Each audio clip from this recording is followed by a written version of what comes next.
Hi there, dear friends. Kalidas here at Bridgeport, beautiful river spot here in Nevada City area. I'm here today to talk about the soul, the ego, and God. Three things that are kind of shown in everyone's chart, the path from the ego to the soul to God.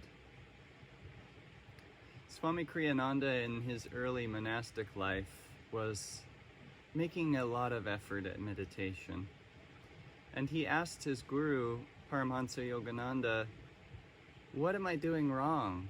I'm trying so hard to go deep and penetrate through into the light, and I'm not succeeding. I feel like I'm not trying hard enough. And the master heard his words and he said, you're trying too hard. So this idea of relaxing and asking for guidance and recognizing that we don't have the power to bulldoze through the gates of heaven and just force our meditation into a place of ecstasy. We need a helper, we need a guide. So Swami said, I'm not trying hard enough. And the master said, you're trying too hard. You can't bulldoze through the gates of heaven, is basically his point. And so what is the ego? Well, in the chart, it will be the moon. What is the soul? That will be the sun. You could also think of it as the sun is the guru and the moon is the disciple, whose duty it is to reflect the light of the Guru's truth and wisdom into the darkness of creation's night. It's kind of a beautiful metaphor to think of the sun and moon as a guru and a disciple. And yes, the moon fluctuates, so the disciple fluctuates. It has days of full illumination and then days where there's no light at all. And that's what each of our lives is destined to do as long as we live for the moon alone. But the sun is what calls each of us to our higher destiny. Today I'll also talk a little bit about the United States chart and the particular time period that we're in. But astrology, the soul, the ego, and God.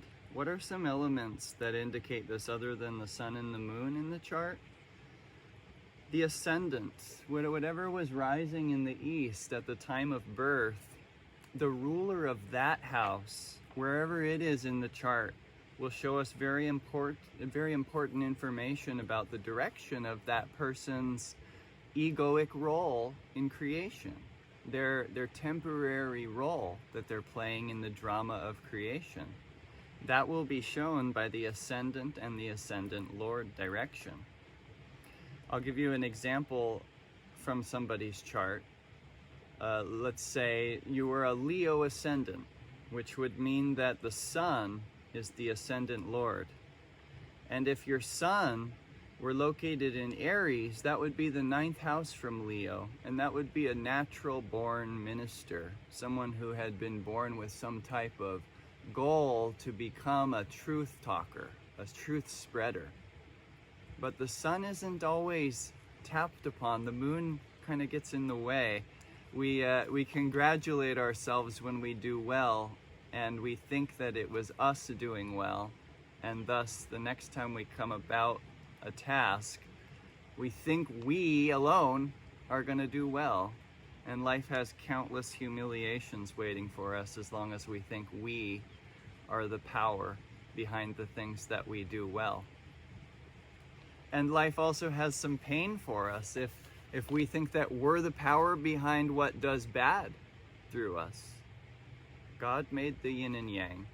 God is the doer. That's a very beautiful thing to remember as you follow the spiritual path. Let go of the past and everything that's happened back into God's hands, because He made this creation and knows very well how difficult it is and how easy it is to get caught here in the ego and the ego's many self-sabotaging traps. So the direction of the ascendant Lord is a good thing to locate, and then also Rahu and Ketu. It's very interesting in a chart. You'll see the Ketu is what the ego is familiar with, and that would be the past of the moon's past. And then we have Rahu, which is the ego's future, which is uncertain and guaranteed to have an end, which is scary for the ego. So Rahu is a planet that triggers our fears, our uncertainties, and our worry. And unless we have a sense of stability about the future, which will never be found in the moon because it's destined to fluctuate for the rest of our breathing period here in life, for the rest of our lives. In other words, we have to be able to contact the sun and to feel its glow on our moon. And that is the guru-disciple relationship, or that's the relationship between the soul and God. Or you could say the striving ego and God. So the moon is the ego, and it's an area of the zodiac that when you were born with the moon in a certain space in the zodiac, it's kind of like you get a tattoo of that particular constellation.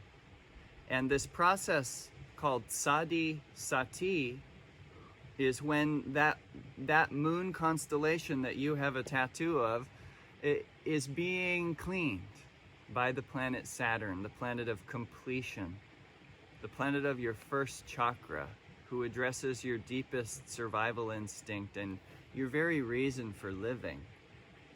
So if we're living selfishly and Saturn goes over the moon's constellation, our natal moon, we will become less selfish, no doubt, but it will be painful. And it's kind of where the United States is at. The moon is in Aquarius in the United States chart, which means when Saturn goes through the sign before Aquarius, which is Capricorn, during Aquarius, which will be from the year 2023 to 2025, and then also the sign after Aquarius, which is Pisces.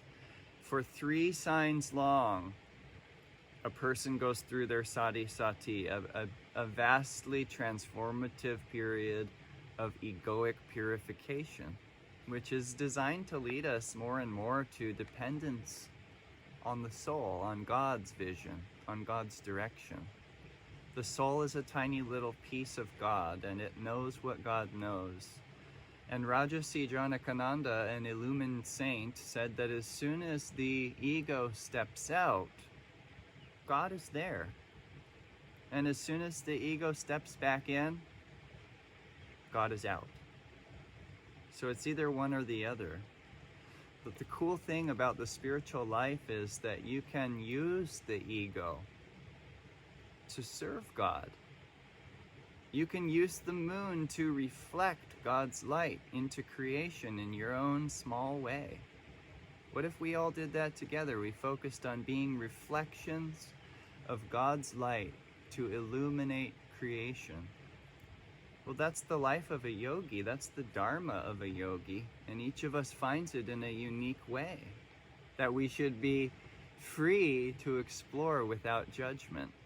It's unfortunate how much judgment comes into the world of yogis. Yogis judging other yogis for not being quite as in tune. It's hilarious because it's just a pathway all the way back to where we started, at the moon, at your own individual ego. So how do we get out of judgment? Eckhart Tolle says something very enlightening about how to overcome egoic possession, being possessed by your own ego, how to overcome it. He said one of the greatest ways is to dismiss it in others. Don't give it so much attention when you see it in others. That person's acting egotistically. Well, that's okay. That's what people do. And that's nothing to judge. They're following their dharma, and if it appears to you that there's an irritating amount of ego on the scene, well, perhaps you're contributing to it with your own moon shadow, with that judgment of the other yogi. Interesting things, these games that we play on our way to enlightenment. And the ego itself is continually fluctuating, so there's no stability and ultimately no fulfillment at all in it, because it's temporary. Even if you do get fame or money or pleasure or world renown, it's gonna slip through those fingers. You can't hold on to it. So even people who do have very successful egos and base their security on that, there's still a little bit of insecurity there.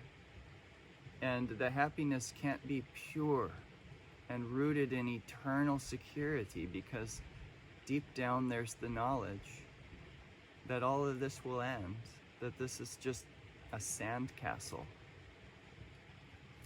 So astrology is a way to get a good look at what's going on for the ego. How could we find more soul power and expression through the ego? And what are the traps?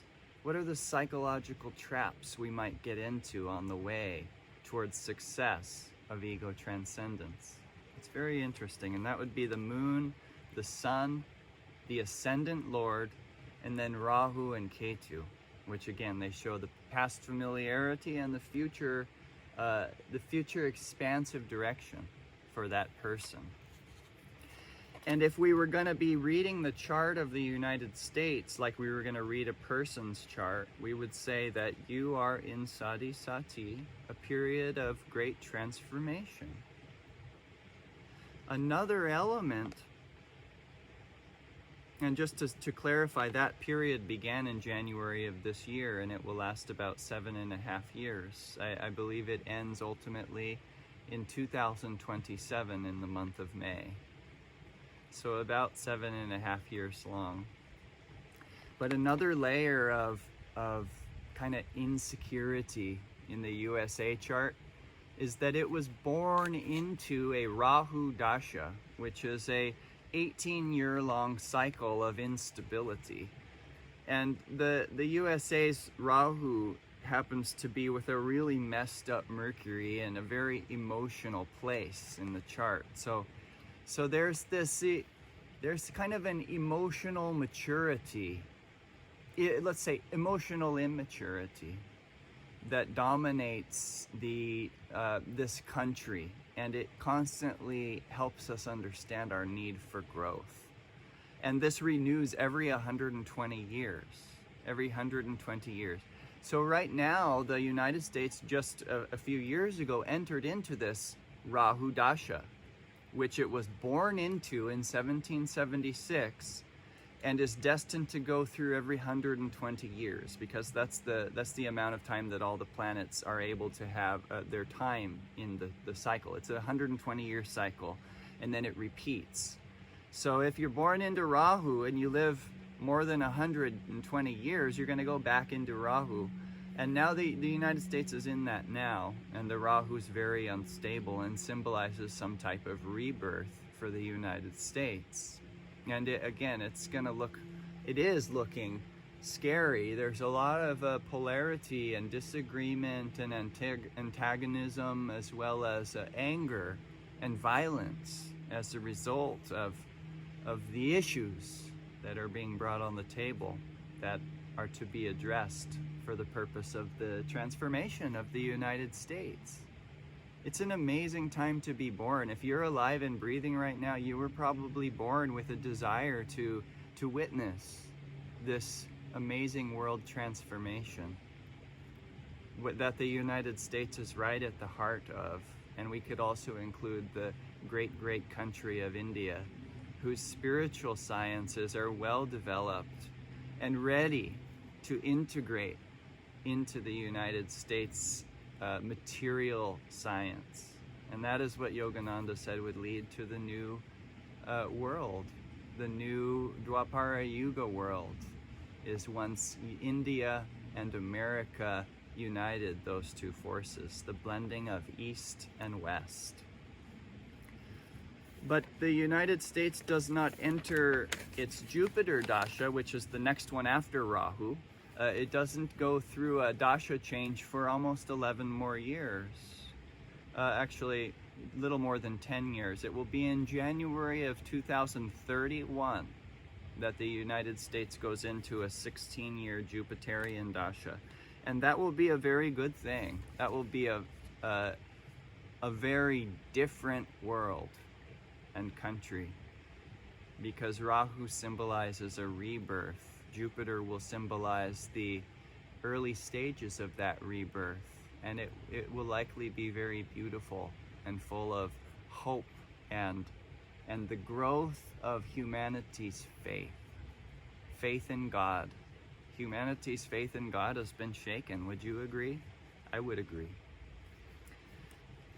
Some more points on the USA chart is they have a wild 7th house, which is the house of social action. It is, it's like diplomacy, ambassadorship, social growth, a service to others, being a mitigator, a powerful force of harmonious social contact throughout the world. The USA, I believe, is meant to be some type of social ambassador for the harmony of the nations. But it would need spiritual vision to be able to do that, not just materialistic success. And I believe that India is right in that 7th house. It just so happens that the United States has Jupiter in its 7th house. And the Jupiter symbolizes the guru in everyone's chart, that force that will guide your creative energy to achieve your dharma. That is the guru. And that guru is represented as Jupiter in every chart. And in the United States chart, it's in the house of relationships. So it's kind of saying that we might have as a friend some type of guru influence, which for me, I relate that to India automatically, because it's what Yogananda said would happen. So that's to me, that's factual, because I trust my guru's vision. And so that 7th house is very packed with energy, and the United States is a relationship-oriented society. It's all about romance and finding the one you love and building your family, and also friendships and things. So just connection, joy, and social harmony would be a main goal of this chart of the United States. And then also another thing about Jupiter is that's the ascendant lord of the United States chart, which is it's a Sagittarius ascendant, which is ruled by Jupiter. And if you put that Jupiter in the 7th house, which is the western horizon, opposite the ascendant, which is the eastern horizon, that symbolizes a big dharma for sociality and, like I said, diplomacy, ambassadorship, and social growth. On October 14th of this month, and this is just in 6 days, we should be aware, Rahu and Ketu will shift positions, and they're moving into Ketu's moving into Scorpio from Sagittarius, and Rahu is moving into Taurus from Gemini. And the Rahu Ketu, they only shift every 18 months, and it symbolizes psychological growth for humanity. And Ketu is going into the 12th house of the United States, and Rahu's going into the 6th house.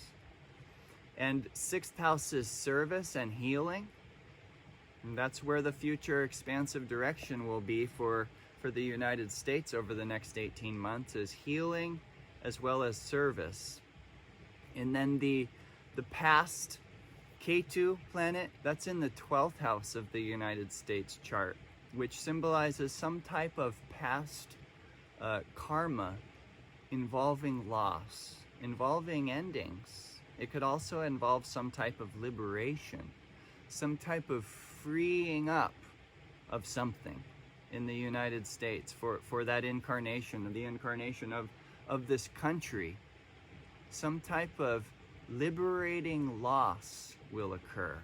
And I'm not going to speculate as to what that will be, because last week when I got into specifics about predictions of what systems I thought were going to be purified, I fell right into my own moon nature, into my own ego, because I have passionate feelings about the the inequalities and the corruption of world leadership, as soon as I started to speak about it, I went right into my own ego. I could feel a cutoff in my own attunement, and I began to just complain about all the bad things on the planet. At least that was what I perceived. And I don't want to do that again.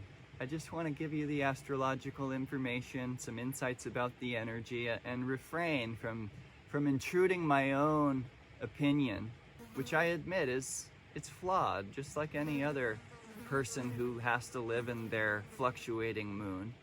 It can't be guaranteed to be completely correct all the time, which is why I like to avoid specific predictions.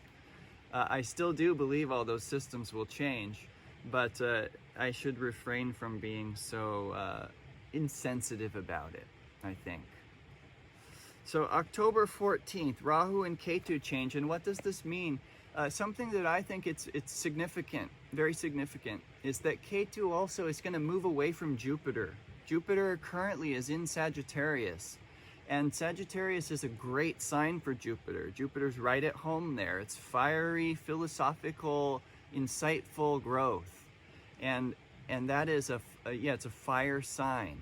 So it can really create a lot of enthusiasm for truth discovery. But Ketu has been on top of it for a long time, for 18 months.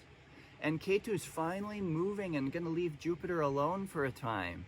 And that will be from October 14th until November 13th, when Jupiter moves into Capricorn. And so that it's going to enter into another battle. I spoke of that last week. That when Jupiter enters Capricorn, it certainly represents it entering the battlefield again. And we might, as humanity, have a struggle with our faith at that time. That's what last week's satsang was all about, I think. But this is important to be aware that Jupiter is alone in a sign of strength without Ketu anymore. Ketu is a shadow planet. It can put a little mutation on Jupiter's energy. And indeed, it has been doing so. A little bit of shade, lack of visibility, cause for worry, let's say.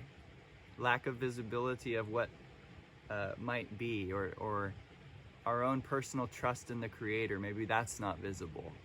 But now Ketu will move and leave Jupiter's bright, beautiful, creative energy to do its thing for a month. And I think this will be a time that each of us need to really focus on inner strength development, attunement with our own personal guru, and be prepared for something unexpected and of the magnitude that would affect all creation on its way. And we want to be in a place of faith and attunement to meet with this. So Jupiter will be in a place of great power in the next coming month, October 14th to November 13th, before it enters into the final battle with Saturn, which will occur from, I gave these dates last week, but I'll repeat them. November 13th, 2020, is that right? Yes. Until March 30th of 2021. It's about a 4.5 month-long period that we're getting a month now to prepare for spiritually. So what else did I want to share today? This moon and its power is your egoic power and my egoic power. It only comes from one place, and that is the sun. And as soon as we correctly place our dependency as well as our gratitude on that power, the power of the sun, then the moon no longer tends to be such an obstacle on the path. What do I mean? I mean that you as a yogi are going to do great things in this world. But if you become proud of your work without feeling gratitude for God and a great humility that He would use you as His instrument to do good things, then you'll ultimately lose that power because your moon's going to fluctuate.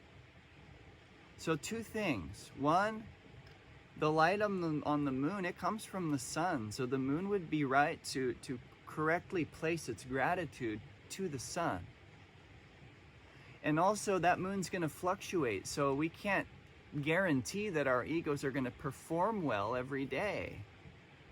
unless we have some ability to transcend the shadow every day, which is our meditation practice, that is our gazing in the spiritual eye, which is the sun, and offering forward our moon's attachments, which are in the medulla, the back of the brain, the fear-centered brain.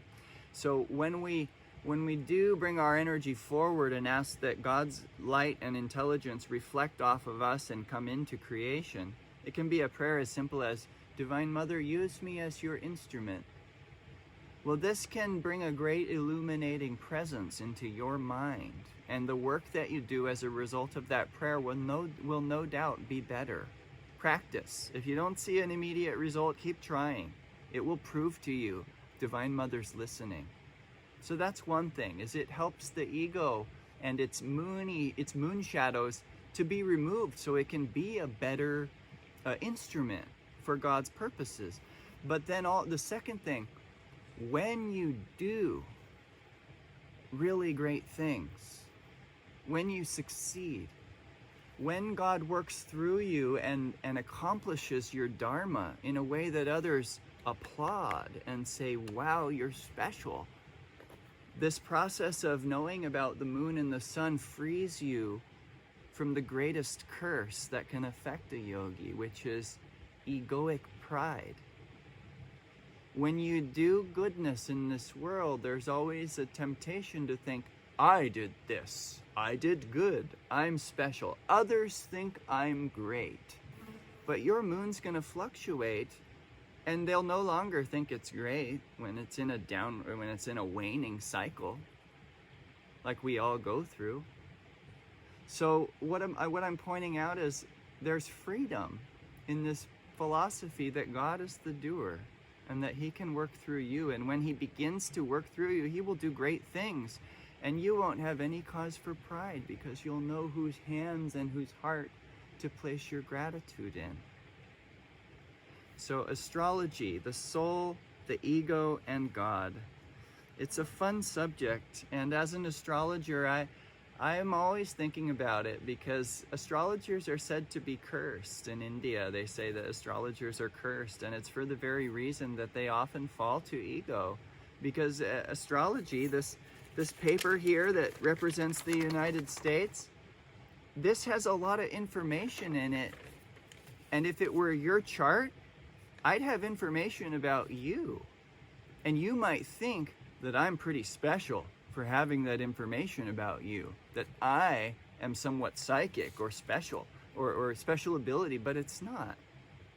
The ancient rishis who were in touch with the sunlight in their minds, they made this science. And astrologers don't have to be cursed if they recognize that it's God using them as instruments to help others understand their life karma. That's a very humble and joyful service that I love to do. And if you would like to have a reading with me, I'd love to read your chart and explain to you the energy in it about the soul, the ego, and God, and perhaps your dharma and your path to self-realization. So if you'd like to do that, please also, during this time, don't consider money a block between you and getting a reading. I would be happy to work with you regardless of your financial situation. My normal charge is a sliding scale of 80 to 120 for a session, which lasts usually 90 minutes or 2 hours if you ask questions and things. But I'm just saying that because I don't ever want money to be an obstacle between you and getting your chart read. I'm happy to do it for you, and you can pay me in another incarnation or in 10 years when your financial situation improves. Anyway, contact me if you'd like, AstrologywithKalidas@gmail.com, and I'd be happy to get together with you and read your chart. And thanks for tuning in today to our satsang here at the beautiful Bridgeport River, and I'll see you next Thursday. God bless you, and thank you very much.